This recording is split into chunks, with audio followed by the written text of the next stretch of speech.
Hello everyone, welcome to the class. हम हैं योद्धा क्रैश कोर्स सीरीज में और हम लोग कर रहे हैं आज पर्सनली इंटरैक्ट।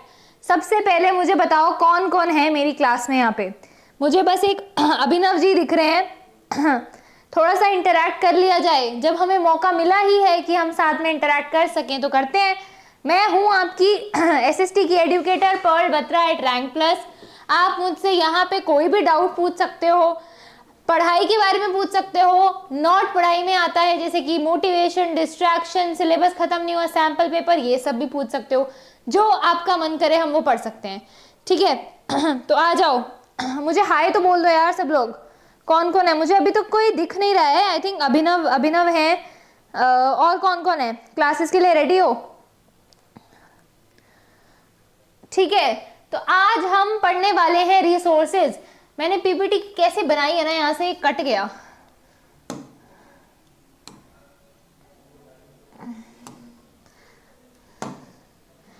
ठीक है, आ गए हैं सब क्लास में, शुरू करें। यार यहाँ पे तो कोई अभी आ नहीं रहा है। मुझे हाय बोलो सब लोग। बताओ मुझे आप लोगों की प्रिपरेशन कैसी चल रही है। जो भी डाउट हो एकेडमिक और नॉन एकेडमिक हम खत्म करेंगे इस सेशन के अंदर। आज हम पढ़ने वाले हैं मीनिंग ऑफ रिसोर्सेज। इसका चैप्टर का नाम है रिसोर्स एंड डेवलपमेंट।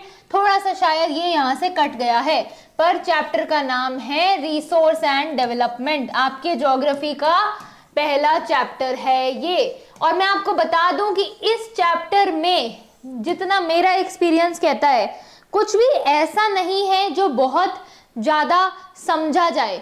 क्योंकि जब मैं आपके लिए ये वाली पीपीटी बना रही थी तो मुझे लगा था यार मैं बच्चों को इसमें समझाऊंगी क्या, मोस्टली चीजें तो याद करने वाली हैं। पर फिर भी हम कोशिश करेंगे कि इस पीपीटी के थ्रू आपके एक तो सारे कीवर्ड्स पूरे हो जाएं, एक भी कीवर्ड आपका ना बचे।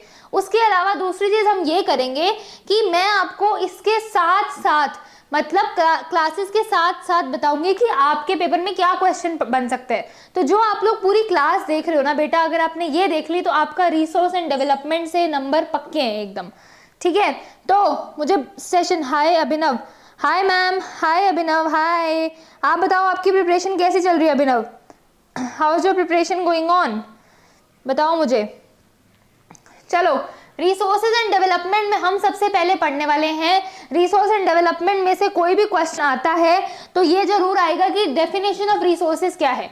तो रिसोर्स का मतलब होता है सारे मटेरियल जो अवेलेबल हैं हमारे एनवायरनमेंट में, which helps us to satisfy our needs provided, ठीक है। तो हमारी जो भी नीड्स हैं, जैसे कि ये फोन देखा जाए तो ये एक फोन भी एक रिसोर्स है हमारे ह्यूमन बींग्स का, ठीक है। लेकिन अगर हम एनवायरमेंटल रिसोर्स की बात कर रहे हैं तो यहाँ पे मैं पर्टिकुलर एनवायरमेंट के कॉन्टेक्स्ट में बता रही हूँ, वरना तो ये कैमरा भी एक रिसोर्स है जिससे मेरी ये क्लास हो पा रही है। तो resource is something which is available in our environment and it helps us to satisfy our needs, ठीक है। It helps us to not bad finished 5 chapters of social. क्या अभिनव आप मेरी लाइव क्लासेस में आ रहे हो जो मैं यूट्यूब पे पेड लेती हूँ? सॉरी, यूट्यूब पे मैं फ्री में जो क्लास ले रही हूँ अपनी, वेयर आई टीच यू। मैंने 5 चैप्टर्स पढ़ा दिए पॉलिटिकल साइंस के। आज हमने नेशनलिज्म इन इंडिया किया था। Were you there in the class? Tell me. Finished 5 chapters of social. Which 5 chapters? Tell me which 5 chapters. चलो ठीक है। फिर उसके बाद क्या होता है, मीनिंग ऑफ रिसोर्स में हमने पढ़ लिया। अब रिसोर्सेज में यहाँ पे 3 कीवर्ड्स हैं। सबसे पहले रिसोर्सेज जो है वो टेक्नोलॉजिकली एक्सेसिबल होने चाहिए, यानी कि जो रिसोर्सेज हमें चाहिए है उसके लिए हमारे पास टेक्नोलॉजी होनी चाहिए है। उसके अलावा सेकंड है इकोनॉमिकली फीजिबल होने चाहिए। इसका मतलब ऐसा नहीं है कि रिसोर्स कुछ भी हो, हमारे पास इनफ मनी होनी चाहिए ताकि हम वो रिसोर्स एक्सट्रैक्ट कर पाएं। थर्ड है कल्चरली एक्सेप्टेबल। हमें कुछ ऐसा नहीं लाना है जो हमारे कल्चर में हो ही ना, भाई कोई नई इन्वेंशन हो रही है यहाँ पे, ऐसा नहीं है। We want something Vansh good evening Vansh good evening, hi good evening. Okay, you could not join, it's okay. Okay Abhinav and Vansh हम करने वाले हैं, वैन्स हम करने वाले हैं। आप लोग अपना नेम बताओ, vans what's your real name? Okay, good evening. तो अभी तक हमने पढ़ा है व्हाट इज रिसोर्स। रिसोर्स में ये 3 वर्ड जरूर लिख कर आने हैं। टेक्नोलॉजिकली एक्सेसिबल होना चाहिए, इकोनॉमिकली फीजिबल होना चाहिए और कल्चरली एक्सेप्टेबल होना चाहिए, ठीक है। This is very power sharing, अच्छा ये कर लिया आपने, पावर शेयरिंग कर लिया, रिसोर्स एंड डेवलपमेंट कर लिया है, ओके। एडवांस आपने क्या क्या कर लिया ये बताओ। चलो नेक्स्ट आते हैं, ठीक है। तो मीनिंग ऑफ रिसोर्सेज हमने पढ़ लिया है, वेरी इजी। इस स्लाइड से, इस पीपीटी से आपका सारा कुछ कवर हो जाएगा। तो एनसीईआरटी में कोई एक आधी चीज ही बचेगी, वैसे कुछ नहीं रहेगा। वंश is my real name, okay okay वंश। चलो नेक्स्ट, फिर आते हैं टाइप्स ऑफ रिसोर्सेज पे, ठीक है। टाइप्स ऑफ रिसोर्सेज, कोई मुझे यहाँ पे बताएगा what is biotic and what is abiotic resources. तो देखो रिसोर्स का जो कैटेगराइजेशन होता है वो ओरिजिन पे होता है। वैसे बेटा इस पे क्वेश्चन नहीं आता है, पर सीबीएसई का दिमाग कभी भी सटक सकता है, तो हमें ये भी करके जाना है, ओके। तो बाय ओरिजिन यानी कि resource could be biotic and abiotic. Biotic is something which is living thing, and abiotic में जैसे आपकी क्लाइमेट आ गया, क्लाइमेट इज ऑल्सो अबायोटिक। फिर है एग्जॉस्टिबिलिटी पे, one is renewable and one is non renewable. Renewable में क्या आता है, सोलर एनर्जी। नॉन रीन्यूएबल में क्या आता है, नॉन रीन्यूएबल में आता है जैसे कि कोल, नेचुरल गैस, ये सब नॉन रीन्यूएबल है। Once it's replenish it will get replenished. Living things, yes very good Vansh, very good very good. चलो उसके बाद बाय ओनरशिप, रिसोर्स को हम ओनरशिप के बेसिस पे भी कैटेगराइज कर सकते हैं, individual, community and national and international. कोई रिसोर्स इंडिविजुअल का हो सकता है, जैसे कि ये फोन हो गया, मैं सिर्फ इसके हाथ में इसलिए आपको ऐसे एग्जांपल दे रही हूँ। कम्युनिटी, कम्युनिटी के लिए क्या है, कम्युनिटी के लिए समथिंग जैसे कि कोई पार्क है तो दैट इज ऑफ कम्युनिटी। फिर है नेशनल, ठीक है, मान लो किसी स्टेट में कोई पर्टिकुलर एनर्जी बन रही है तो वो सिर्फ वो स्टेट की है। फिर है national, national is something wind energy, solar energy या फिर नेचुरल गैस है, वो पूरे इंडिया के लिए यूज हो रही है। और फिर है इंटरनेशनल, इंटरनेशनल इज जैसे कि सी, कुछ ओशंस है, डीप सी, हाई सी और एटमॉस्फेयर। एटमॉस्फेयर सिर्फ हमारा थोड़ी ना है, that resource is what we are sharing internationally. फिर है बाय डेवलपमेंट, फिर क्या है by development, okay. Temple for, okay, non living, बिल्कुल वंश बिल्कुल, ठीक है। अभिनव जी भी बोल ही नहीं रहे हैं। चलो क्या मेरे को थोड़ा सा, अभी हमारी पहली क्लास है, मुझे बताओ प्रिपरेशन कैसे चल रही है आप लोगों की, ठीक है। फिर है बाय डेवलपमेंट स्टेटस, इसमें दो टाइप के होते हैं, potential, developed stock and reserves, ठीक है। तो देखो पोटेंशियल होते हैं जिसको हम यूज कर सकते हैं आने वाले टाइम पे, पर अभी शायद अच्छे से नहीं कर पा रहे हैं।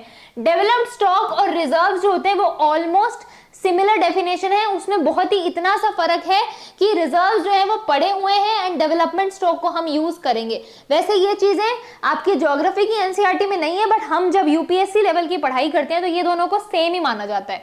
उसके बाद ह्यूमन बीइंग इंटरैक्ट करते हैं with nature through technology and create institutions to accelerate their economic growth. Yes, human being जब नेचर से इंटरैक्ट करते हैं, ह्यूमन बीइंग जब ऑर्गेनाइजेशन कम्स, ये क्या, world health organisation comes under United Nations. World health organisation was formed in 1948। World health organisation 1948-47 में बनी थी। It comes under United Nations. पर आप वो इसमें मुझसे क्यों पूछ रहे हो, मुझे ये समझ नहीं आ रहा, वर्ल्ड हेल्थ ऑर्गेनाइजेशन थोड़ी ना है इसमें।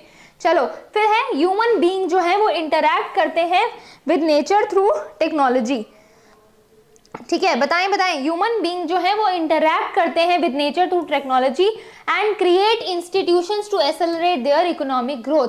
यानी कि हम लोग जब टेक्नोलॉजी से इंटरैक्ट करेंगे, मान लो हमें चाहिए सूरज की एनर्जी यानी कि सोलर एनर्जी, तो हमें सोलर की टेक्नोलॉजी से इंटरैक्ट भी तो करना पड़ेगा ना, देन उसी से ही वी विल क्रिएट समथिंग। तो ह्यूमन बीइंग, मैं solar, wind energy, solar energy, इनकी टेक्नोलॉजी से इंटरैक्ट करती हूँ and then I make something.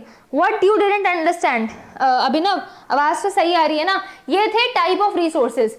फिर आता है प्रॉब्लम विद रिसोर्स यूजेज। इस पे आपके हमेशा क्वेश्चन आता है, every time it is repeated, ठीक है, every time it is repeated कि रिसोर्स इतने सारे हैं तो इसके साथ प्रॉब्लम क्या है। तो सबसे पहली प्रॉब्लम है डिप्लीशन ऑफ रिसोर्सेज, क्योंकि सारे रिसोर्सेज रीन्यूएबल नहीं होते हैं, जैसे कि coal, natural gas, they are not renewable. तो अगर हम उन्हें इतना ऐसे अंधाधुंध यूज करते जाएंगे तो उससे वो डिप्लीट होंगे, उससे वो खराब होंगे, ठीक है। और उसके बाद आता है accumulation of resources in few hands, yes, जैसे कि अंबानी जी, टाटा जी, इनके पास क्या है, पैसे, पैसे से ये लोग रिसोर्सेज खरीद सकते हैं, इसीलिए accumulation of resources few hands में होता है।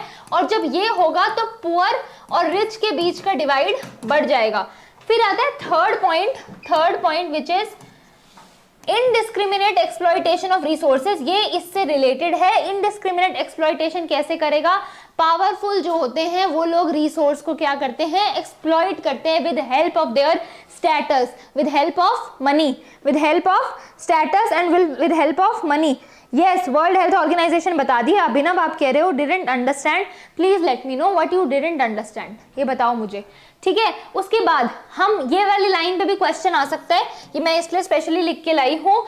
It was believed that resources are free gifts of nature, now explain what is the problem with resource usage. तो इस पे भी क्वेश्चन आ सकता है, सिर्फ ये लाइन दे सकता है और इसका आंसर क्या होगा, ये होगा इट वॉज बिलीव्ड,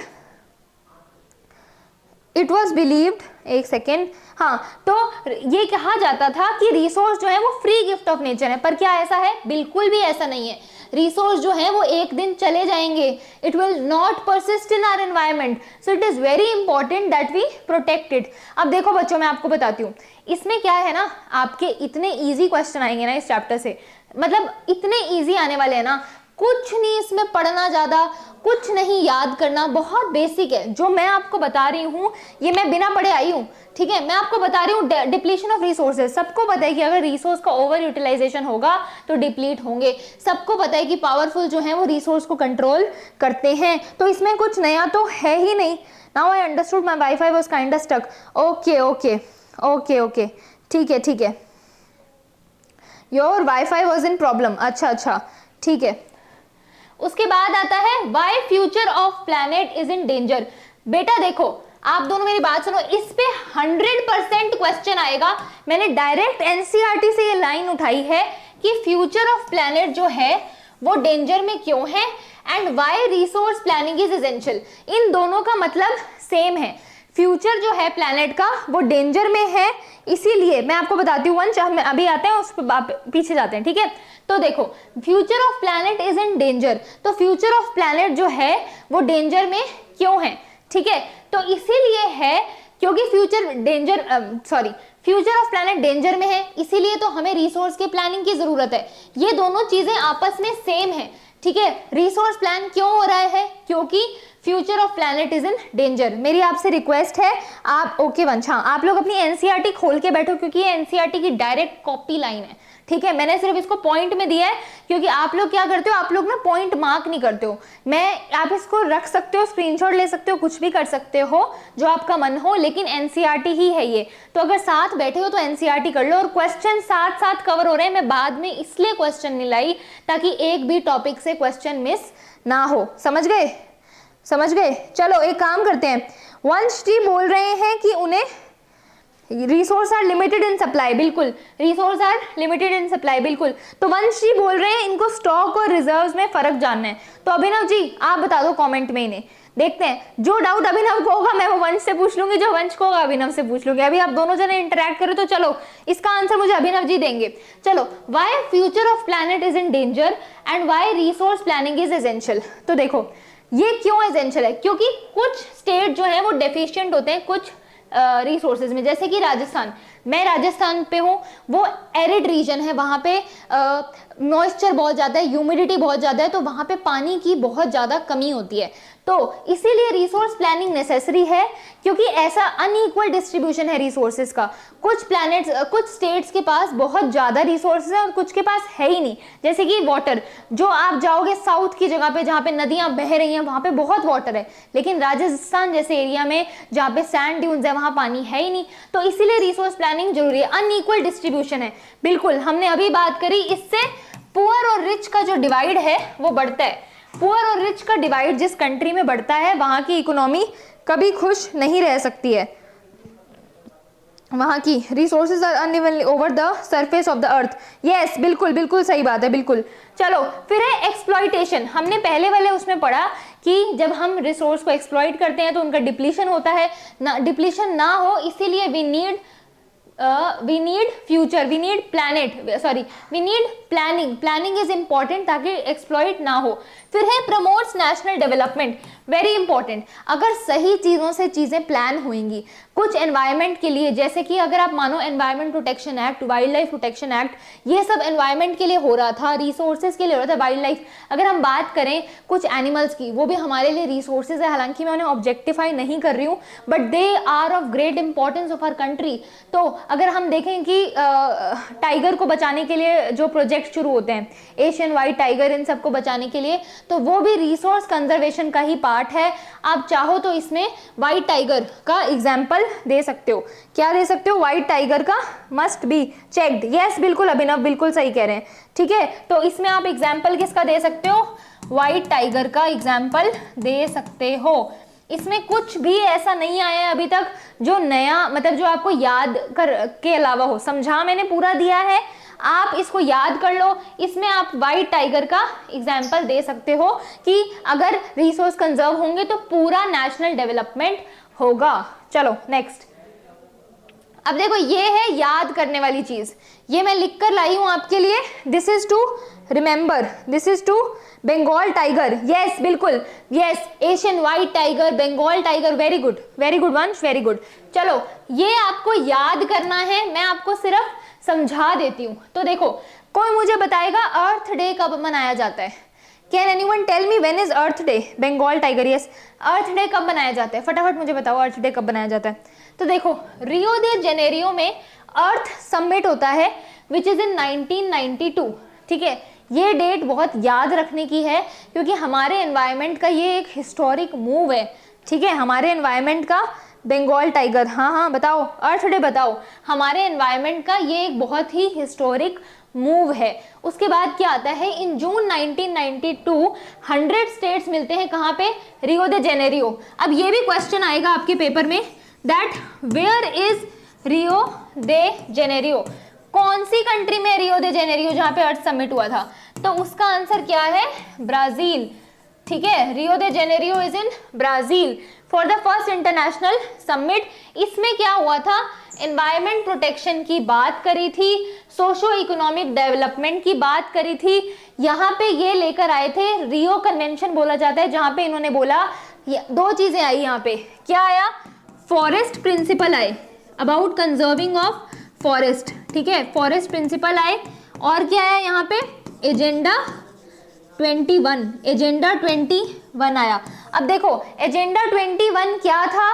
इसमें गोल्स थे जिससे हम सस्टेनेबल डेवलपमेंट अचीव कर सकते हैं। यस, एजेंडा 21, यस बिल्कुल अभिनव। ठीक है, तो हमने पढ़ लिया Rio de Janeiro which is earth summit. Rio de Janeiro में अर्थ समिट सेम चीज है, अर्थ समिट और रियो दे जेनेरियो सेम चीज है। कब हुआ हमने उसकी ईयर याद कर लिया, विच इज 1992। अब देखो बेटा, आपने अगर अपने सामने एनसीईआरटी खोल रखी है तो इस बॉक्स में, ये बॉक्स में लिखा हुआ है, इस पे क्वेश्चन आएगा, तो एक बार पढ़ लेना। मैं साथ साथ पढ़ा रही हूँ इसलिए आप लोग पढ़ लेना। Rio de Janeiro Brazil, very good, मैंने ब्राजील ही लिखा ना? हाँ लिखा है। Where is Rio de Janeiro? Brazil. इससे क्या चीजें आई? इससे आया सबसे पहले है एनवायरनमेंट प्रोटेक्ट करने के मेजर्स आए, एजेंडा 21 आया, और क्या आया? फॉरेस्ट प्रिंसिपल्स निकल कर आए। ये इतना इंपॉर्टेंट नहीं है, पर अगर इस पे क्वेश्चन आता है, मतलब फॉरेस्ट प्रिंसिपल वाले पार्ट पे आएगा कि उससे क्या, उसके क्या आउटपुट थे रियो दे जेनेरियो समिट के, तो आप फॉरेस्ट प्रिंसिपल भी लिखोगे और आप एजेंडा 21 भी लिखोगे। देखो इसकी डिटेल में आपकी एनसीईआरटी में बात नहीं करी है, तो आपको आंसर में भी इतना डिटेल में नहीं लिखना है। ठीक है, it aims to achieve global sustainable development. Yes Abhinav, बिल्कुल सही बोल रहे हैं, बिल्कुल ग्लोबल, यस। फिर क्या आता है? एजेंडा 21 में क्या है? It is the declaration signed by world leaders in 1992। हमने पढ़ा कहाँ करा था? रियो दे जेनेरियो में। अब देखो ये डेफिनेशन आ सकती है, what is the definition of UNCED? So it is United nation conference on environment and development. मैंने दिया था UGC नेट का paper, that is for becoming assistant professor and I cleared it. उसमें ये डेफिनेशन पूछी थी, तो आप लोगों के एग्जाम में भी पूछ सकते हैं, what is the definition of UNCED। So it is United nation conference on environment and development. हुई थी कहाँ पे हुई थी? रियो दे जेनेरियो ब्राजील में। इन्होंने बात की थी कि हम क्या लेंगे, एक ग्लोबल सस्टेनेबल डेवलपमेंट लेंगे। और ये एक एजेंडा था, इसमें काफ़ी कुछ था कि कैसे हम पॉवर्टी को दूर करें, कैसे हम, ma'am it is agenda, yes बिल्कुल, कॉम्बैट, यस ये क्या था? एजेंडा था to combat environmental damage, yes बिल्कुल। और ये किस पे बेसिस था, किस पे बेस्ड था? It was based on cooperation, it was based on cooperation at global level, it was based on cooperation at global level। ठीक है, समझ गए? Thought global cooperation. Yes Abhinav, very good बेटा, वेरी गुड, आप सही कह रहे हो। अगर आप ऐसे ही लगे रहे तो 100 भी आ जाएंगे। एंड लेट मी नो आपके प्री बोर्ड्स में कितने मार्क्स आ रहे हैं आप लोगों के। मेरे 100 आए थे तो आई कैन गाइड यू कि कैसे बढ़ा जाए उन मार्क्स से, तो लेट मी नो, ठीक है। फिर हमने ये पढ़ लिया, ये पूरा हो गया। रियो दे जेनेरियो समिट, अर्थ समिट, हमने सब पढ़ लिया है, ठीक है, वेरी गुड। चलो नेक्स्ट पे आते हैं। अब आता है, ये भी इंपॉर्टेंट है, इसमें देखो बेटा सब याद करने वाला है। मैं क्या समझाऊं, मुझे भी नहीं पता है, इसमें कुछ नहीं है, बस याद करनी है चीज़ें। हमने समझ लिया कि किस में क्या आ रहा है, पर डेट्स आपको ही याद करनी पड़ेंगी, मैं आके याद नहीं करवा पाऊंगी आपको, ठीक है। उसके बाद देखो, the club of Rome, club of Rome एक रिपोर्ट थी, advocated resource conservation for the first time in a more systematic. अब देखो ये एक डेट याद रख लो, club of Rome, club of Rome कब आई? 1968 में। एक ये डेट याद रखना है, ठीक है। हमने 1992 की पढ़ ली है और subsequently 1974 Gandhian philosophy was once again. अब देखो आज हमने हमारी यूट्यूब वाली क्लास में नेशनलिज्म इन इंडिया पढ़ा है। आप सोच रहे हो 1970s में, इनफैक्ट प्रेजेंट में भी गांधी जी कितने ज्यादा पॉपुलर है, ठीक है। तो गांधी जी से इंस्पायर होके स्कूमैकर जो हैं, स्कूमैकर जी, इन्होंने अपनी एक बुक लिखी जिसका नाम क्या था? Small is beautiful. तो इसमें आपको क्या पता होना चाहिए, स्कूमैकर जी ने क्या लिखा? बस हैंडराइटिंग अच्छी हो जाए ना तो मजा आ जाए। स्मॉल इज ब्यूटीफुल, स्कूमैकर जी ने क्या लिखा? स्मॉल इज ब्यूटीफुल, ठीक है। 68 on 80, man I lost mark in MCQ। MCQ ऐसे कैसे 30 on 80? अरे वंश बेटा मैं आपको बता दूं, ये सीरीज देख लो और प्लीज एक रिक्वेस्ट है आप लोगों से, NCERT साथ में खोल के बैठना। आपकी मैम भी कोई मशीन नहीं है, कभी कभी होता है कि मैं भी एक चीज भूल जाऊं, पर अगर आपने NCERT खोली हुई है ना तो आपको सब याद रहने वाला है। मैंने आपकी NCERT में जो बड़े बड़े पैराग्राफ है ना, मैं उनको यहाँ पे पॉइंटर में बता रही हूँ। और क्या चाहिए? MCQ। अच्छा अभिनव, ऐसे कौन से MCQ आ रहे हैं मुझे बताओ यार, that you are losing marks. I will tell you my mail ID, उस पेपर मेल करना अपना, ठीक है। तो in his book small is beautiful, ठीक है। उसके बाद क्या आता है, एक और चीज आती है विच इज ब्रुटलैंड कमीशन की रिपोर्ट इन 1987। यहां से सस्टेनेबल डेवलपमेंट का कॉन्सेप्ट हुआ था। अब हमने क्या पढ़ा? हमने इसमें 3 चीजें पढ़ी हैं। सबसे पहले पढ़ा है क्लब ऑफ रोम, सबसे पहले क्या पढ़ा है? क्लब ऑफ रोम, और इसका ईयर पढ़ा है विच इज 1968। फिर हमने पढ़ा है स्मॉल इज ब्यूटीफुल, फिर हमने क्या पढ़ा है? Small is beautiful which is Schumacher की किताब है। किससे इंस्पायर्ड थे? गांधी जी से इंस्पायर्ड थे, वो आई 1974 में। फिर आती है ब्रटलैंड रिपोर्ट, फिर क्या आती है? ब्रटलैंड की रिपोर्ट, जिसका नाम क्या था उस रिपोर्ट का? उस रिपोर्ट का नाम था आर कॉमन फ्यूचर। इस पे भी क्वेश्चन आ सकता है कि रिपोर्ट का नाम क्या था। तो रिपोर्ट का नाम था our common future. Brundtland report का नाम क्या था? Our common future, our common future. इससे जो है सस्टेनेबल डेवलपमेंट का कॉन्सेप्ट भी आया था। और उसके बाद ये 3 ईयर पढ़ लिए, उसके बाद एक और ईयर बचता है विच इज 1992, एजेंडा 21, अर्थ का प्रिंसिपल, वो सब हमने पढ़ लिया। Okay, how much I can get in board. तो देखो मैं आपको बताती हूँ, अगर आप लोग ये सीरीज देख रहे हो और अपने आंसर्स लिखकर MCQ के लिए, मैं स्पेशली फोकस करा हुआ है कि मैं एक भी फैक्ट मिस ना करूं। मैं सारी कोशिश कर रही हूँ कि आप लोगों के सारे फैक्ट्स कवर हो जाए, कुछ भी मिस ना हो, पूरी कोशिश है। 99% तो हो जाएंगे, एक आधी चीज रह सकती है, तो वो आप मेरे को बता देना, एनसीईआरटी खोल के बैठे हो, मेरे पास किताब नहीं है यहाँ पे, उसके लिए आई एम सॉरी। ठीक है, मैं कल से ले आऊंगी, कुछ रह जाए तो, वैसे रहा तो नहीं है, मैंने कोशिश करी है पूरा आ जाए। फैक्ट अच्छे से करो, आंसर्स लिखो। अगर आपको लगता है, मैं अभिनव और वंश आपको कहूंगी, आप अपनी कॉपीज मुझे भेजो, मैं चेक करती हूँ आपकी कॉपीज की क्या कमी आ रही है। कल की क्लास में मैं तभी चीजें बता पाऊंगी कि आप ऐसा क्या कर सकते हो जब आप अपनी कॉपी मुझे भेजोगे। तो बोलो, भेज दोगे अपनी copy? If you will send me your notebook pre board की, उसका स्कैन करके भेज दो PDF बना के। कल की क्लास में जब हम मिलेंगे तो आई विल टेल यू कि अभिनव आप अपने आंसर कैसे बेटर कर सकते हो और वंश आप अपने आंसर कैसे बेटर कर सकते हो। कैसा प्लान है बताओ? क्लास का टाइम होने वाला है, इसको खत्म करते हैं फटाफट, क्रैश कोर्स है, मैं इतना डिटेल में कैसे पढ़ाने लगी। फिर ये भी क्वेश्चन आएगा इस पे क्या क्वेश्चन आएगा कि resources are functions of human being. तो how are resources function of human beings?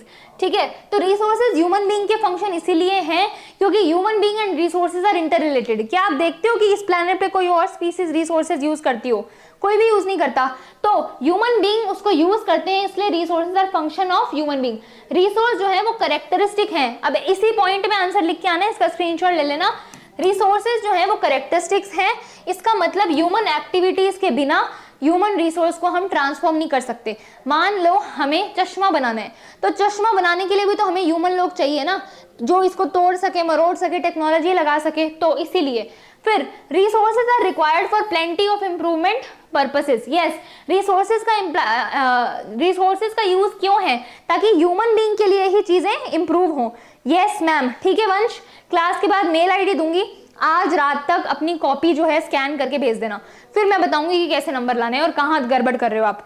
फिर है now as an example of few traditional asset coal and petroleum at the moments are required that they may be stored for the destiny technology. ठीक है, इसमें ये example दे रहा है कि कैसे रिसोर्स जो है और कैसे टेक्नोलॉजी है वो यूज होगी, और इस कॉन्टेक्स्ट में कोल एंड पेट्रोलियम के कॉन्टेक्स्ट में हमें इसके लिए ह्यूमन बीइंग रिक्वायर्ड है। इस पे क्वेश्चन आ सकता है। चलो यार, क्रैश कोर्स में पूरा डिटेल में पढ़ाने लगी। अब है सस्टेनेबल डेवलपमेंट, जिसका आइडिया 1987 की ब्रुटलैंड रिपोर्ट में आया था। ठीक है, सस्टेनेबल डेवलपमेंट हमने 9th क्लास में पढ़ा था कि ऐसी डेवलपमेंट जिससे ना प्रेजेंट की नीड्स भी पूरी हो सके और फ्यूचर की नीड्स भी पूरी हो सके। ऐसा नहीं कि आप आज रिसोर्सेज लो और आपके रिसोर्सेज डिप्लीट हो जाए, नहीं। We have to use our resources in such a way that the present generation is satisfied as well as the future generation is also satisfied. Going to make academic comeback. Once you will make a academic comeback, I assure you. ठीक है, मुझे आज अपनी copies भेज देना, कल की class में I will let you know कि कैसे academic comeback अच्छे से होने वाला है। ठीक है, वेरी गुड वेरी गुड, यही मोटिवेशन चाहिए, बिल्कुल सही बात है। ओके, अरे यू विल। चलो फिर हमने पढ़ लिया development without damaging, present development should not be compromise, achieve through proper planning. Sustainable development कैसे अचीव होगा? प्रॉपर प्लानिंग चाहिए। आप थोड़ा फटाफट करते हैं क्योंकि ये तो क्रैश कोर्स नहीं, पूरा लंबा कोर्स चला गया है। ठीक है, चलो अब देखो, ये स्क्रीनशॉट ले लो, रिसोर्स प्लानिंग। तो झारखंड, छत्तीसगढ़ और MP वाली स्टेट में जो है वो मिनरल्स एंड कोल्स बहुत ज्यादा हैं। वहां पे कोल की जो खदानें हैं वो बहुत है, लेकिन वहां पे इंफ्रास्ट्रक्चर नहीं है क्योंकि झारखंड, छत्तीसगढ़ ये सब ट्राइबल एरियाज हैं। तो वहां पे हम कैसे ही एक्सपेक्ट कर सकते हैं कि इंफ्रास्ट्रक्चर होगा? सेम अरुणाचल प्रदेश में है, वहां पे नदियां बह रही हैं, लेकिन वाटर रिसोर्स इसीलिए है, लेकिन इंफ्रास्ट्रक्चर नहीं होगा बिकॉज स्टेट में ट्राइबल एरियाज हैं। ट्राइब्स का जहां राज है, मतलब पैसों की कमी है, तो पैसों की कमी मतलब इंफ्रा। राजस्थान में जो सबको पता है, पानी पिला दो, वो वाली मीम देखी होगी, है ना? तो फिर बस राजस्थान में तो पता है कि वाटर रिसोर्सेज है ही नहीं। लद्दाख का कल्चर रिच है क्योंकि लद्दाख लोग तभी जाते हैं घूमने में, लेकिन वहां पे ये सब चीजें है ही नहीं, ये सब चीजें हैं ही नहीं। ठीक है, क्या बोल रहे हैं? Me too ma'am. अरे अभिनव, वंश, आप दोनों एकेडमिक कमबैक बनाओगे, एक ही शर्त पे अपनी कॉपी जरूर भेज देना, क्योंकि मैं नहीं चाहती कि मैं आपको अभी बोल दूं अरे होगा होगा और मैं फिर पढ़ूँ ही ना, मुझे पता तो लगे ना मेरे स्टूडेंट्स क्या मिस्टेक कर रहे हैं। It is important to me to know that what mistakes are my students making. ठीक है, तो अब देखो, क्योंकि ये जो स्टेट्स हैं उसमें कुछ चीजें ज्यादा हैं, कुछ चीजें कम हैं, तो एक इक्विटेबल डिस्ट्रीब्यूशन के लिए we need resource planning. For equitable distribution we need resource planning. Resource planning की जरूरत है ताकि इक्विटेबल डिस्ट्रीब्यूशन इंश्योर हो सके। तो हम रिसोर्स प्लानिंग कैसे करते हैं ये लिख के आना है अपने एग्जाम में। रिसोर्स प्लानिंग पे क्वेश्चन आए, ma'am sorry paper submitted to school, अच्छा पेपर सबमिटेड टू स्कूल, तो वंश और अभिनव मैं मेरी मेल आईडी देती हूँ। अरे स्क्रीनशॉट से मेरा मतलब है वापस क्लास देखोगे तो नोट में मेंशन कर लेना।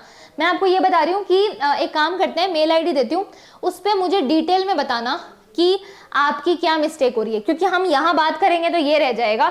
मेल आईडी में इतना बड़ा मैसेज लिख के देना, मैं सबका पढ़ूंगी, बट मुझे उस पर बताना ताकि मैं रात को बैठ के एक प्लान ला पाऊँ मेरे हर बच्चे के लिए जो इस क्लास में बैठा है, ठीक है। अभिनव के लिए अलग और वंश के लिए अलग और बाकी लोगों के लिए अलग।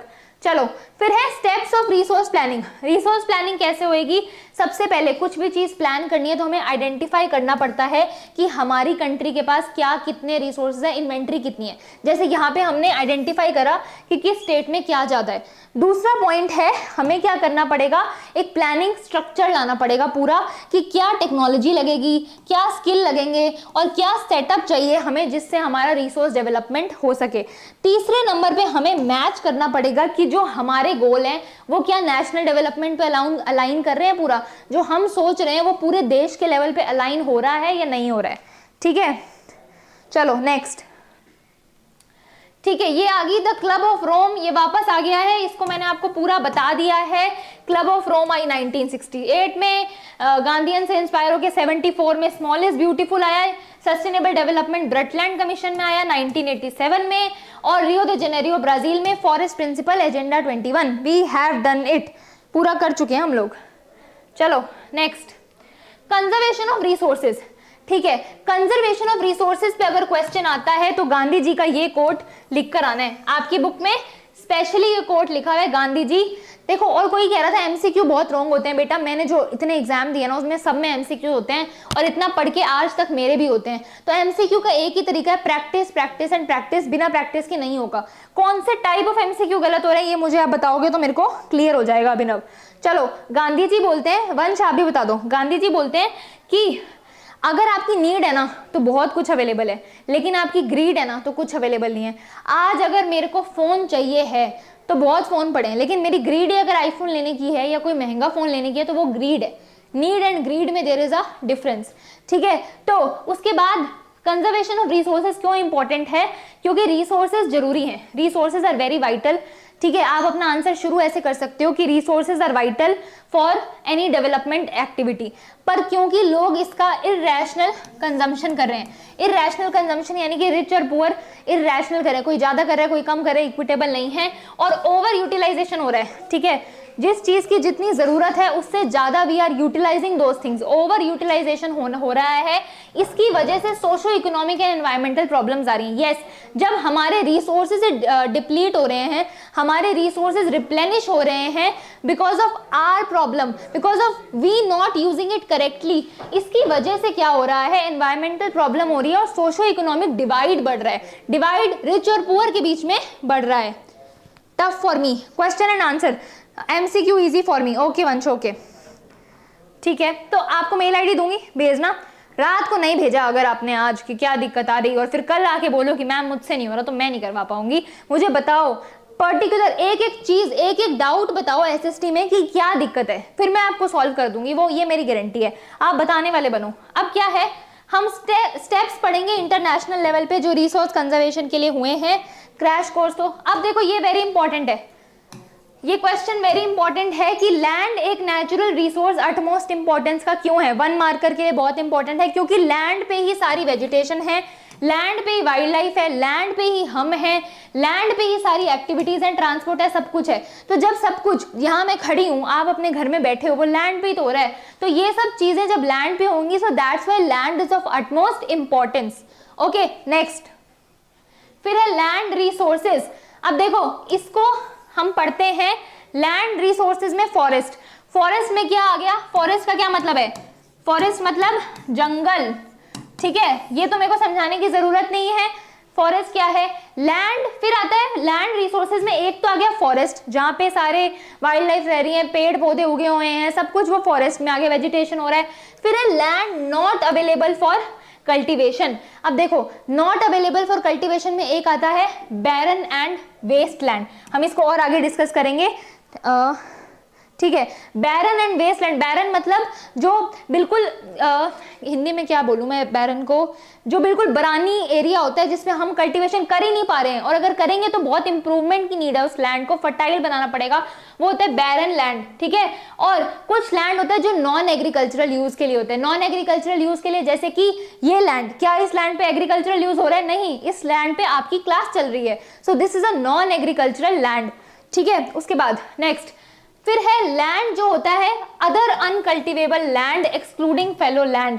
अदर अनकल्टिवेबल लैंड कौन सा होता है, हम अभी ये पढ़ेंगे, जिसपे पैस्चर्स या फिर ग्रेजिंग लैंड होता है, जैसे कि ये, तो यहाँ पे क्या होगा, यहाँ पे भेड़ बकरियां आके अपना चारा चरेंगी, लाइव स्टॉक जो है वो पूरा क्या बोलेंगे उसको, लाइव स्टॉक प्रोटेक्ट होगा। तो पैस्चर के लिए लैंड होगा, ग्रेजिंग के लिए, यानी कि जैसे गाय होती है वो ग्रास को खाती है, तो वो उसका ग्रेजिंग लैंड है। फिर है land under miscellaneous tree crop groves, ठीक है। नेट सोन एरिया हम अभी पढ़ेंगे, नेट और ग्रॉस सोन एरिया हम पढ़ेंगे, ठीक है।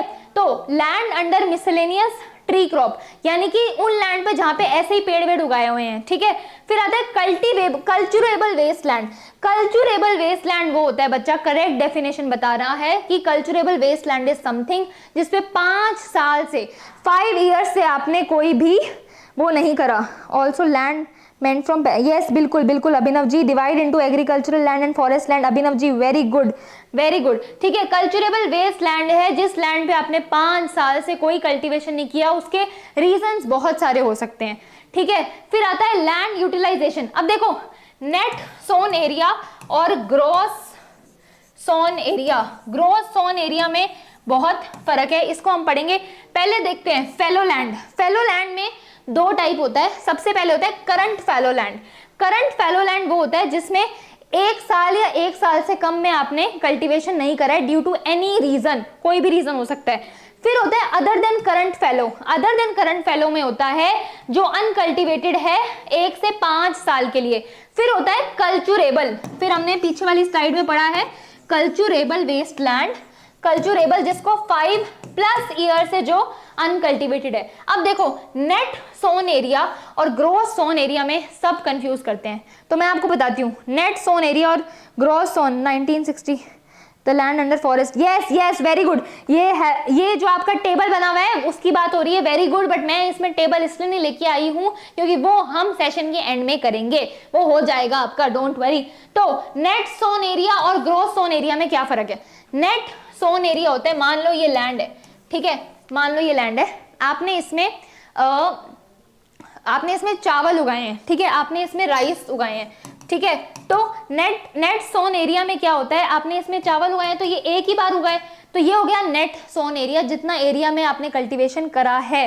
ग्रॉस सोन एरिया होता है, ग्रॉस सोन एरिया होता है, मान लो अब देखो 3 टाइप्स ऑफ सीजन होते हैं, ठीक है, राबी हो गया, खरीफ हो गया, है ना, ये जो सीजन होते हैं, जैसे स्प्रिंग हो गया, ऑटम हो गया, विंटर हो गया, तो इनमें क्या होता है अलग अलग टाइप के क्रॉप्स उगते हैं। तो मान लो आपने विंटर्स में उगाए 2 किलो चावल, मतलब विंटर्स में उगाए 2 किलो, मैं एग्जांपल दे रही हूँ, 2 किलो चावल, समर में आपने उगाए 3 किलो चावल और ऑटम में उगाए 5 किलो चावल। तो इसमें जो ग्रॉस सोन एरिया होगा वो होगा 10, क्योंकि 5, 3 और 2, लेकिन नेट सोन एरिया होगा एक बार में आपने 1 साल में कितने उगाए। लेकिन नेट सोन एरिया एक बार में होता है, ग्रॉस सोन एरिया होता है आपने बार बार कितनी बार उगाए उसका एडिशन होता है नेट ग्रॉस सोन एरिया, ठीक है। देख लेते हैं अब, यस बिल्कुल अभिनव जी सही कह रहे हैं आप। चलो नेक्स्ट, फिर है टाइप्स ऑफ लैंड, इसके बारे में हम पढ़ चुके हैं। Current fallow land less than और अप टू 1 ईयर, 1 to 5 के बीच में more than. Gross cropped area होता है net sown area, area cultivated once, yes मैंने आपको बताया, जैसे ये है, ठीक है, तो आपने यहाँ पे नेट सोन एरिया में 1 बार राइस उगाए। ग्रॉस में क्या होगा, आपने सीजन के अकॉर्डिंग, जैसे कि मान लो समर में अलग, विंटर में अलग, तो ग्रॉस में क्या होता है plus area cultivated more than once, यानी कि अब it is seasonal, it depends on crops, ऐसे, ठीक है। नेक्स्ट, टोटल ज्योग्राफिकल एरिया है इंडिया का, ये आपने क्लास 9th में भी पढ़ा था। लैंड यूज डेटा सिर्फ 93% है, इस पे क्वेश्चन आ सकता है कि लैंड यूज डेटा जो है वो 93% ही क्यों अवेलेबल है? क्योंकि जम्मू एंड कश्मीर में डिस्प्यूटेड एरिया है, वहां पे हमें पता नहीं है, एंड नॉर्थ ईस्टर्न भी एक डिस्प्यूटेड एरिया, वहां पे भी हमें नहीं पता है। फॉरेस्ट एरिया जो है वो लोअर हुआ है 33%। नेशनल फॉरेस्ट पॉलिसी, इस पे क्वेश्चन आएगा बेटा, एनसीईआरटी में लिखा हुआ है। नेशनल फॉरेस्ट पॉलिसी कब आई थी? 1952। क्यों आई थी? क्योंकि एसेंशियल है for maintaining ecological balance. It is essential for maintaining ecological balance. अब है land use pattern in India. Land use pattern के बारे में बात करेंगे, ठीक है। परमानेंट पैस्चर्स जो हमारे लाइव स्टॉक मेंटेन करने के लिए होते हैं, कुछ पुअर क्वालिटी लैंड होते हैं जिसको हमें सही करना होता है। नेट सोन एरिया, इसके बारे में मैं आपको बता चुकी हूं, जो एक बार कल्टीवेट होता है पूरे साल में। फिर आते हैं फॉरेस्ट एरिया, यस, जो फॉरेस्ट एरिया होते हैं, और एक होता है वेस्ट लैंड। तो वेस्ट लैंड क्या होता है? जो कंकरीले पथरीले वो जो एरिया नहीं होते, जहां पे rocky, arid and desert areas होते हैं, जो अदर नॉन एग्रीकल्चरल यूजेस के लिए होते हैं, जैसे कि सेटलमेंट, रोड, रेलवे, इंडस्ट्री। अब देखो, कुछ लैंड ऐसा होता है जो एग्रीकल्चर के लिए बिल्कुल मिसफिट है, नॉट सुटेबल है, तो वो आता है वेस्ट लैंड। फिर उसको क्या बनाता है सरकार? क्या करती है? उसको किसी गांव की रोड निकाल देगी, या उसको ठीक करा के वहां पे कोई कंस्ट्रक्शन करा देगी, बिल्डिंग बना देगी, ये सब रहेगा, ठीक है। चलो नेक्स्ट, होने वाला है खत्म। अरे अरे अरे, ये तो हम कर चुके हैं ना, इसकी स्लाइड की थोड़ी दिक्कत हुई है, उधर चली गई है, तो ये हम कर लेंगे नेक्स्ट टाइम, सही। तो लैंड डिग्रेडेशन की बात हो रही है, जहां पे लैंड डिग्रेडेशन हुआ है, यहां बोल रहे हैं कि सोर्सेज ऑफ लैंड डिग्रेडेशन। तो लैंड डिग्रेडेशन किसकी वजह से होता है? डिफॉरेस्टेशन की वजह से होता है। लैंड डिग्रेडेशन किसकी वजह से होता है? डिफॉरेस्टेशन की वजह से होता है, अर्बनाइजेशन की वजह से होता है, जहां पे ज्यादा लोग बस जाते हैं। ये एनसीईआरटी में नहीं लिखा हुआ, but it is also there. Deforestation, पेड़ काटोगे तो होगा, अर्बनाइजेशन की वजह से होगा, माइनिंग करोगे, ये कट चुका है यार, सॉरी, ये थोड़ी स्लाइड में दिक्कत आ गई। माइनिंग करोगे अगर, ठीक है, माइनिंग मतलब खोदोगे, जमीन से खोदोगे, रिसोर्स निकालोगे। क्वेरिंग भी माइनिंग ही होती है, पर वो डीप लेवल पे होती है। Quarrying is also mining, but that is on deep level, ठीक है। अगर आप इंडस्ट्रियलाइजेशन करोगे तो होगा बिल्कुल एरियाज जहां पे लैंड डिग्रेडेशन हुआ है, ठीक है। तो माइनिंग वगैरह झारखंड, छत्तीसगढ़ वहां होती है, क्योंकि वो एरिया परफेक्ट है जहां पे कोल वगैरह आपको बहुत मिलती है, ठीक है। उसके बाद ओवर इरिगेशन कहाँ होएगी? जहां पे सोयल होएगी, तो पंजाब, हरियाणा, वेस्टर्न यूपी, ये वाला एरिया। ओवर ग्रेजिंग पैस्चर वाला एरिया ये है गुजरात, एमपी और ये वाला। ये आपके एनसीईआरटी के पॉइंट्स हैं, थोड़ा कट गया है, बट जब आप ये वाला टॉपिक पढ़ोगे लैंड डिग्रेडेशन वाला, तो आपको एनसीईआरटी में मिल जाएगा, वहां से कर लेना, वेरी इंपॉर्टेंट। चाहोगे तो मैं कल करा दूंगी, स्लाइड से थोड़ा खत्म हो गया क्योंकि, ठीक है, कट गया। Urbanization means what ma'am? Urbanization का बेटा मतलब ये होता है कि मान लो हम लोग कोई लैंड है, ठीक है, लेकिन मैं माइग्रेट करके उस लैंड पे अपना घर बना लूं, ठीक है, वहां पे लोग बिल्डिंग बना लें, अपना घर बसा लें, तो उसको कहते हैं अर्बनाइजेशन। समझ गए? अर्बनाइजेशन का मतलब होता है जहां जो लैंड एग्रीकल्चर के लिए यूज होना चाहिए था, या किसी रिसोर्स डेवलपमेंट पर्पस के लिए यूज होना चाहिए था, वहां पे हम लोग आके बिल्डिंग्स बना लें, घर बना लें, that is known as urbanization, ठीक है। नेक्स्ट फिर है सॉल्यूशंस फॉर लैंड डिग्रेडेशन। मैं बहुत सॉरी हूँ, ये स्लाइड पता नहीं कैसे कट गई है। तो सॉल्यूशंस फॉर लैंड डिग्रेडेशन, सबसे पहले डिफॉरेस्टेशन की है तो अफॉरेस्टेशन कर दो। अफॉरेस्टेशन का मतलब क्या होता है? पेड़ उगाओ, ठीक है। फिर क्या होता है? Stabilisation of sand dunes, sand dunes का स्टेबिलाईजेशन करो। स्टेबिलाईजेशन ऑफ सैंड ड्यून्स में क्या होता है कि जब आप, ये मान लो सॉयल है, ये सैंड ड्यून्स है, आप इसके नीचे अगर कैक्टस या ये वाले पेड़ उगा दोगे, तो उससे वो जो थॉर्नी बुशेस होंगी वो लैंड को पकड़ के रखेंगी, और उससे लैंड डिग्रेड नहीं होगा। माइनिंग एक्टिविटीज पे कंट्रोल करो, कोई रेगुलेटरी बॉडी बना दो, ठीक है। शेल्टर बेल्ट्स लगा दो। शेल्टर बेल्ट्स का मतलब क्या होता है कि मान लो ये एरिया है जहाँ पे प्लांट्स जो है वो चारा खाते हैं, तो उसके आसपास पेड़ लगा दो। अगर उसके आसपास पेड़ लगा दोगे तो प्लांट जो हैं वो पेड़ को देख के चले जाएंगे। इंसान थोड़ी ना वो कि बोले बड़ा साइड हटना, वो एनिमल्स तो चले जाएंगे। फिर है वेस्ट लैंड का प्रॉपर मैनेजमेंट करो, बिल्कुल सही बात है। फिर है अगर डिस्चार्ज, जो वेस्ट है उसको सही से डिस्चार्ज करोगे, और वाटर को, जो वेस्ट को अच्छे से ट्रीट करोगे, उसका एक अच्छा सॉल्यूशन निकालोगे, तो लैंड डिग्रेडेशन नहीं होगा। ओके, नो प्रॉब्लम मैम, ठीक है, ओके वंश। चलो अब देखो, इस पे क्वेश्चन आएगा, वाई। यार हमारी क्लास का टाइम तो होने वाला है, ये चैप्टर तो थोड़ा सा पड़ा है, तो कल करना पड़ेगा क्या इसको? चलो कोशिश करते हैं फटाफट। Why soil is a resource, soil as a resource क्या है? तो सॉइल एक लिविंग सिस्टम है। लिविंग सिस्टम कैसे? क्योंकि उसके अंदर छोटे छोटे बैक्टीरियाज होते हैं, इसलिए soil is a living system. सारे सोर्स ऑफ नेचर, यानी कि सॉइल पे क्या क्या इंपैक्ट करता है? टेम्परेचर का इंपैक्ट होता है सॉइल पे, वाटर का इंपैक्ट होता है, ग्लेशियर्स का इंपैक्ट होता है, इन सब चीजों का इंपैक्ट होता है सॉइल पे। इसीलिए soil is a living system. बहुत सारी फोर्सेस जो हैं वो उसे इंपैक्ट करती है। सॉइल में ऑर्गेनिक कंपोनेंट भी होते हैं और इनऑर्गेनिक मटेरियल भी होते हैं, जैसे कि फॉस्फोरस एंड कैल्शियम। इस पे क्वेश्चन आ सकता है कि what are the inorganic material in soil? That is phosphorus and calcium. तो on the basis of the factor responsible, colour, thickness, texture, इन सब के ऊपर सॉइल का कलर भी बेस्ड होता है। सॉइल का क्या टेक्सचर होगा, कितनी थिक होगी द इसको, यस बिल्कुल अभिनव जी बिल्कुल सही कह रहे हैं आप। इसमें आप एनसीईआरटी खोल के बैठोगे तो आपको क्लियर डेफिनेशंस मिल जाएंगी। मैं सिर्फ समझा रही हूँ आपको। Upper most definition, upper most layer of the soil, yes. On the basis of the factor, ये सब फैक्टर्स जो हैं जैसे कि क्लाइमेट, टेम्परेचर, रनिंग वाटर, ये सब जो है वो सॉइल को इंपैक्ट करता है। सॉइल एज अ रिसोर्स पे क्वेश्चन आ सकता है। फिर है कैरेक्टरिस्टिक्स। अब देखो हमने type of alluvial, type of soil पढ़नी है, तो उसमें सबसे पहला कौन सा आता है? Alluvial soil. सबसे पहले क्या आता है? अरे यार कैसे निकलेगा, छोड़ो। सबसे पहले क्या आता है? Alluvial soil. तो एलुवियल सॉइल जो होती है वो फॉर्म किससे होती है? रिवर्स से, जो हिमालयाज में होते हैं। अब हिमालयाज में कौन से रिवर होते हैं मैं बताती हूँ। हिमालयाज में रिवर होते हैं बिग, हिमालय बिग है तो रिवर भी तो बिग होंगे। तो हिमालयाज में कौन से रिवर्स होंगे? Brahmaputra, Indus and Ganga. सब समझ गए हो?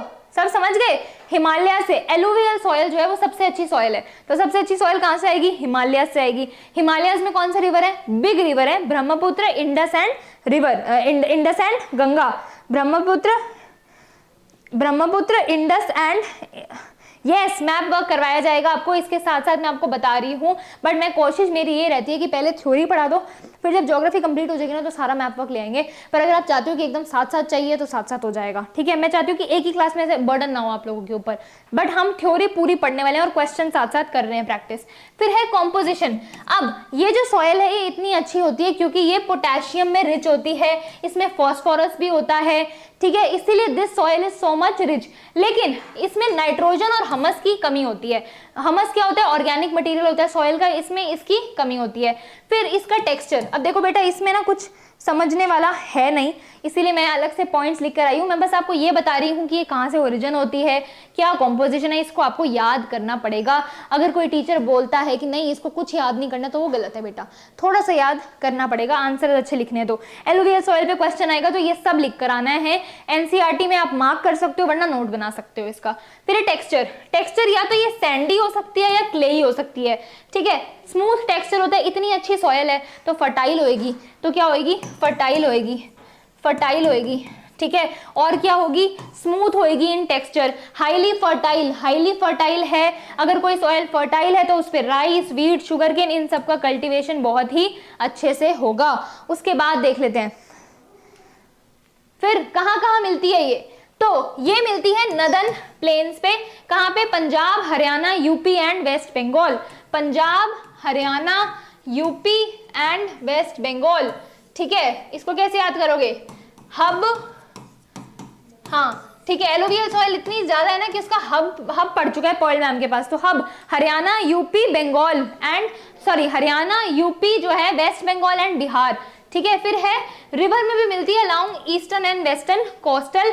अब टाइप ऑफ एलुवियल सॉइल, ठीक है। अब देखो एलुवियल सॉइल पे क्वेश्चन आते हैं तो क्या फ्लो चार्ट बनाना है, लिख कर आना एलुवियल, फिर एक जगह लिखना है खादर, एक जगह लिखना है बंगर, ठीक है। तो जो खादर सॉइल होती है वो न्यू एलुवियल होती है, ठीक है, वो न्यू टाइप की होती है। न्यू है तो क्या होगा? ज्यादा फर्टाइल होएगी, नियर रिवर बैंक होएगी, ठीक है। अब है भंगर। भंगर है ओल्डर, भंगर के ओल्डर, इसीलिए इसके अंदर क्या होते हैं? कंकर होते हैं। इसके अंदर क्या होते हैं? कंकर होते हैं, ठीक है।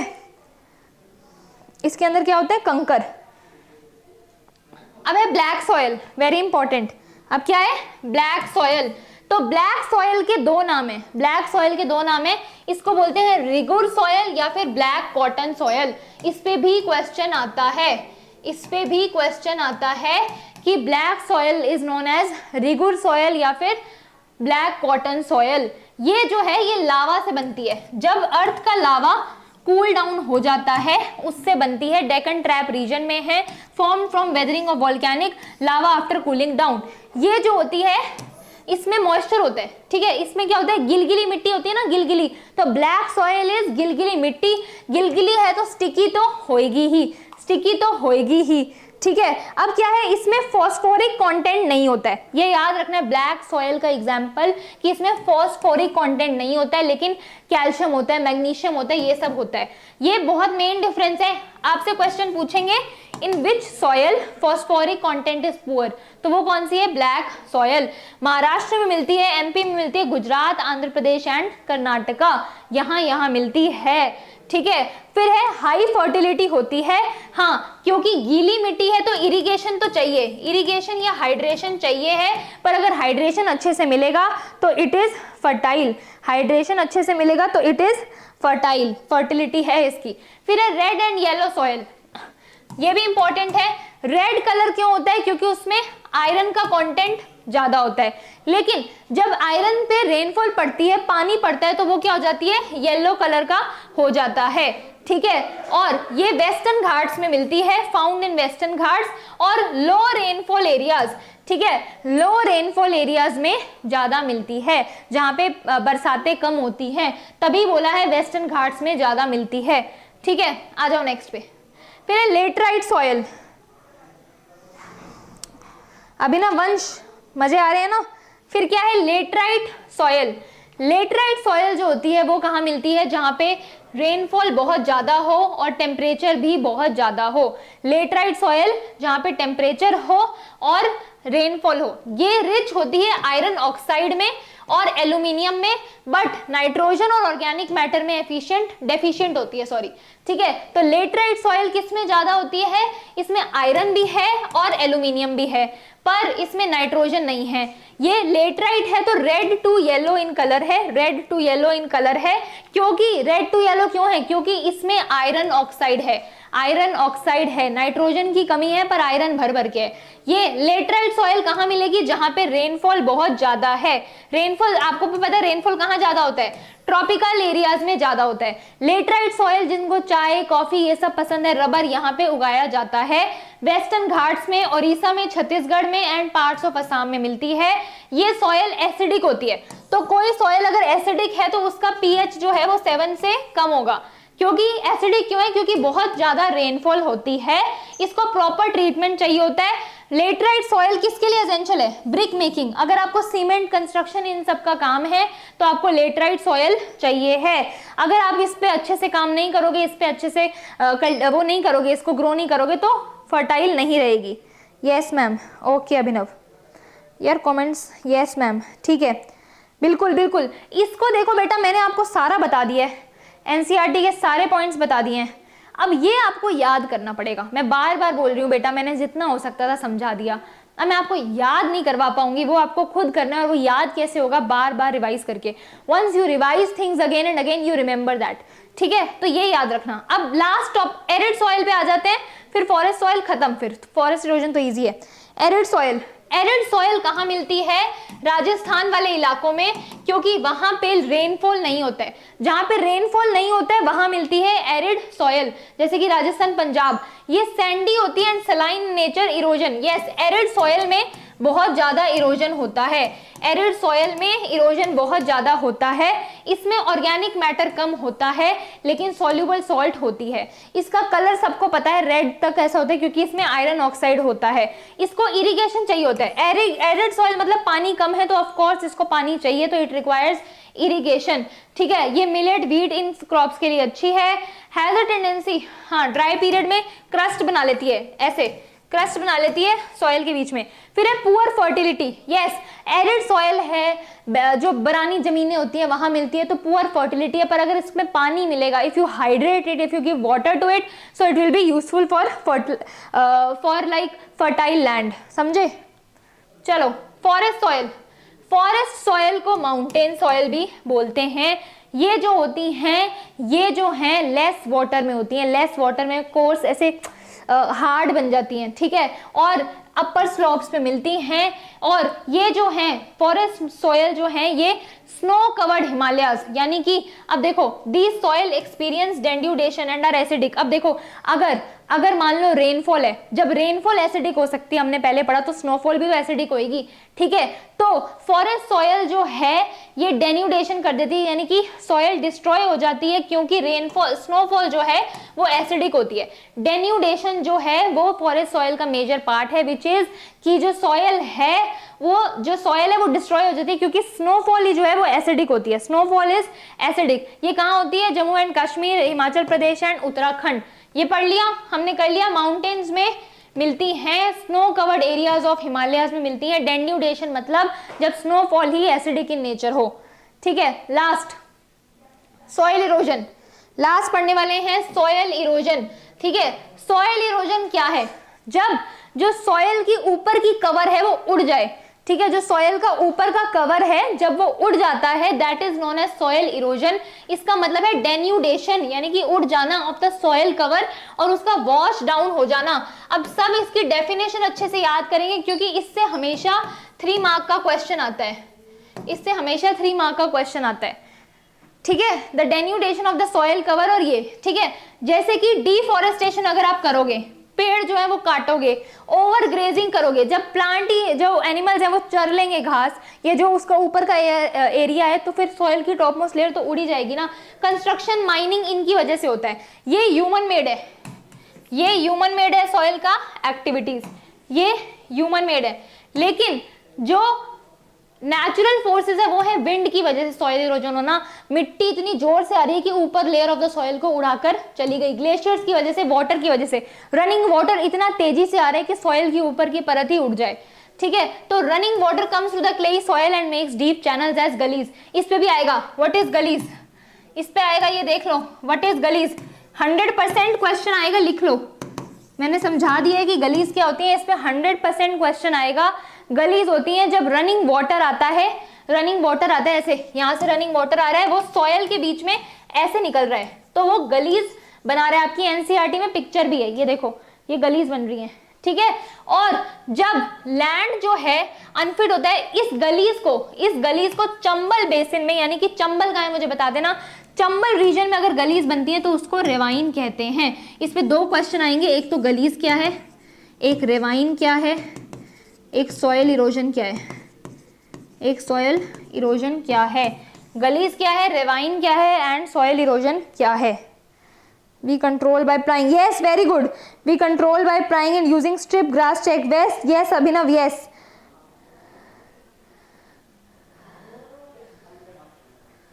मैं समझी नहीं आप क्या कहना चाहते हो वंश, पर अभिनव वेरी गुड, सही कह रहे हो आप। चलो नेक्स्ट, अब देखो इसमें भी 2 टर्म्स बहुत इंपॉर्टेंट है, एक है शीट इरोजन क्या होता है, एक है सॉइल इरोजन क्या होता है। हमने पढ़ लिया इरोजन, ठीक है, टॉप मोस्ट लेयर का उड़ जाना। अब शीट इरोजन क्या है और सॉइल इरोजन क्या है। तो शीट इरोजन जो है, ये दिख रहा है ना, हाँ, शीट इरोजन जो होता है उसमें क्या होता है, जो ऊपर का लेयर है, जो सॉइल की ऊपर की लेयर है उसका उड़ जाना, ग्रेजुअल रिमूवल होना due to rain water and surface run off, it occurs over land in the form of a uniform layer. अब देखो इसका क्या मतलब है, जब लैंड सरफेस पे जो रेनफॉल है वो इतनी हैवी हो रही है कि वो पूरे सॉइल को उड़ा के ले जाए, इतनी हैवी रेनफॉल है, वो होता है शीट इरोजन।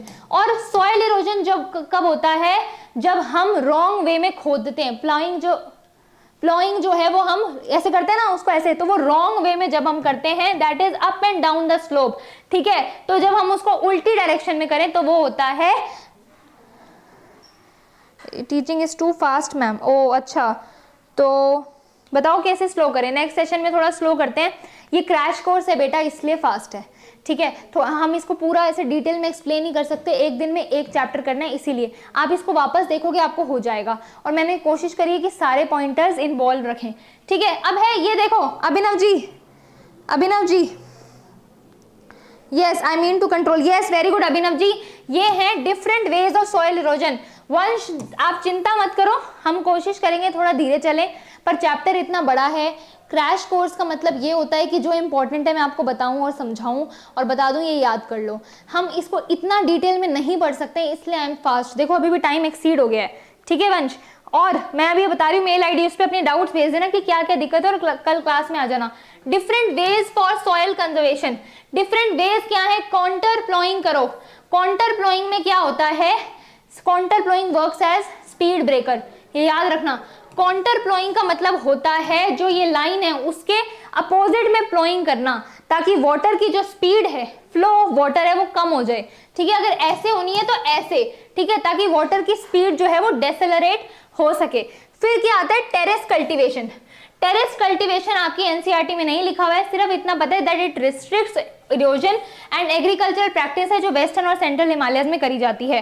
ठीक है, स्ट्रिप क्रॉपिंग। स्ट्रिप क्रॉपिंग क्या होती है, मान लो ये सॉयल है, ठीक है, मान लो ये सॉयल है, इसमें ये आपका क्रॉप है, ये क्रॉप है, तो इसके पास आप क्या करोगे, बड़े पेड़ लगा दोगे। इसके पास क्या करोगे, बड़े पेड़ लगा दोगे, ताकि जब हवा आएगी तो उससे आपके पेड़ कटेंगे लेकिन क्रॉप जो है वो बच जाएगा। स्ट्रिप क्रॉपिंग होता है ये। ठीक है, हमने बताया जब लार्ज फील्ड डिवाइड होता है into strip and strips of grass, जब जो उनके बीच का सामान है, ठीक है, are left to grow between the crops, this break up the force of the wind. Yes, यहां से विंड आएगी तो वो पेड़ को तोड़ेगी, ना कि इन नीचे वाले पौधों को तोड़ेगी। ये होता है स्ट्रिप क्रॉपिंग। लास्ट है planting line of trees to create shelter helps in the stabilization of sand dunes and in stabilizing the desert in western areas. shelter belt के बारे में हम shelter belt के बारे में हम पढ़ चुके हैं। ये है, इसके आसपास आप पेड़ उगा दो, इसके आसपास क्या उगा दो, पेड़, तो एनिमल्स यहाँ से मुड़ जाएंगे, शेल्टर मिल जाएगा, इरोजन होगा तो ये चीज़ खराब होगी और ये चीज़ बच जाएगी जो बीच की है। ठीक है, चैप्टर हो गया खत्म। ओके, चैप्टर हो गया खत्म बिल्कुल। मैं आपको मेल आईडी बता रही हूँ, उस पर मैसेज करना और मुझे बताना कि किस चीज़ में आ रही है प्रॉब्लम, प्री बोर्ड में कहाँ पे मार्क्स कटे हैं। ठीक है, अरे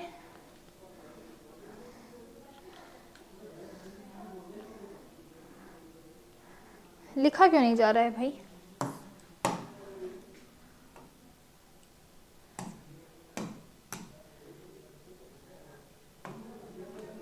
थोड़ी सी दिक्कत आ रही है, मैं आपको ऐसे ही बता देती हूँ, लिखा नहीं जा रहा है, कुछ दिक्कत हो गई है, चलो कोई बात नहीं। देखो, pearl.batra@rank+.live, pearl.batra@rank+.live। ठीक है, आप दोनों या जो भी हैं will be there any exam, yes exam will be there after the session. पर इस सेशन में मैंने आपको जो भी क्वेश्चन कराए हैं साथ साथ कि किससे क्या क्वेश्चन बन सकते हैं, जैसे इससे क्वेश्चन बन सकता था फॉरेस्ट सॉइल क्या है, या बन सकता है सॉइल इरोजन के मेथड बताओ। All the question, previous year question are covered in my content. ठीक है, मैप वगैरह रहते हैं वो करेंगे, एग्जाम होगा लास्ट में होगा।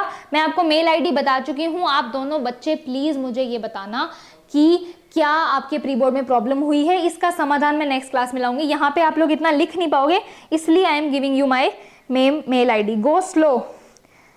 चलो ठीक है, Abhinav and Yash, Abhinav and Vansh, I will try, I had please, ठीक है, I had please, I didn't get ma'am. अच्छा, उसके लिए चलो बताती हूँ, pearl PEARL.batra @rank+.live, इस पे यू कैन मेल मी। मिल गया, एंड करें। हेलो मैम, यस बोलो अभिनव, मिल गया, हैव यू गॉट, यस बोले आईडी मैंने बताई ना अभी आपको, ID I have told you, pearl PEARL.batra @rank+.live। मिल गया सबको, हो गया, डन। रिपीट मेल, अरे वापस चलो, PEARL.batra@rank+.live। मिल गया सबको? अरे क्यों नहीं मिल रहा, मैंने इतनी रिपीट, अरे मैंने अभी तो बताया, क्या दिक्कत आ रही है बताओ, बताओ क्या दिक्कत आ रही है। All small letter, yes, mail is always in small letter, yes, pearl PEARL.batra@rank+.live, all small. ठीक है, WhatsApp number, I think I am not allowed to give your WhatsApp number. अगर अलाउड होता है तो मैं आपको कल क्लास में बता दूंगी, ठीक है, अगर अलाउड होता है तो। Can you right? यार ये चल नहीं रहा, पता नहीं क्या दिक्कत आ रही है, चल क्यों नहीं रहा है। तो I will tell you WhatsApp number, अगर अलाउड होता है तो आई विल टेल यू, ठीक है। मैं आपको बता चुकी हूँ अभी ना, आप रिपीट कर लेना, वापस आपको सुन जाएगा, ठीक है। एंड करते हैं सेशन को बेटा, सेशन एंड करें, बाय, कल मिलते हैं। मेरे को बताना क्या प्रॉब्लम है, हम उसको डिस्कस कर लेंगे क्लास में, ठीक है। आई कांट राइट, ये चल नहीं रहा है। pearl.batra@rank+live, okay.